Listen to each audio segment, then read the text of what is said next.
តស្បៃពីកាយសងសាហត្ថា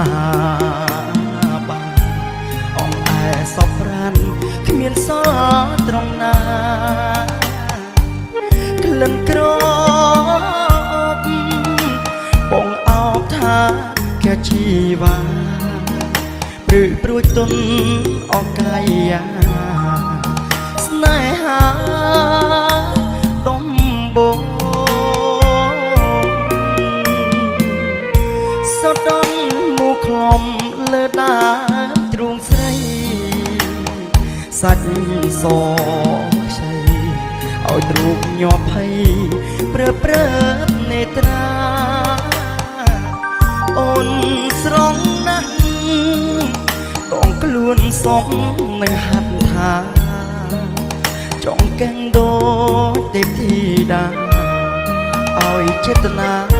មិនគ្មានតអ្វី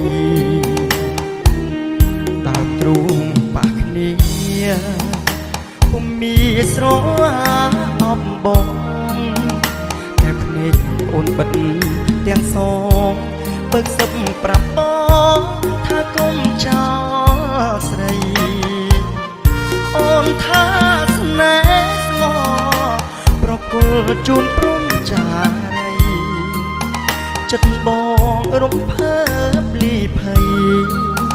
សែនស្ដាយតបញាក់ដឹងខ្លួនយកសពច្បាស់ពេកបងស្ទើរស្រែកជុំស្ដាយពីមុំមិនបានថ្នាក់ធ្នមឲ្យអស់ចិន្តាអូនស្អាតណាស់តើបើនៅដល់ទីណាជាតិនេះតើធ្វើយ៉ាងណាបានរួមស្នេហាដូចក្នុងសូបិន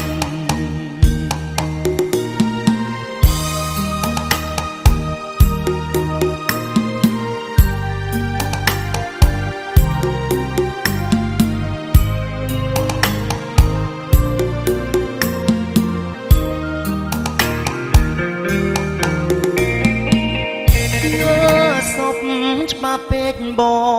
ងស្ទើរស្រែកយំស្ដាយមៀងមុំមិនបានថ្នាក់ធ្នមឲ្យអស់ចិន្តាអូនស្អាតណាស់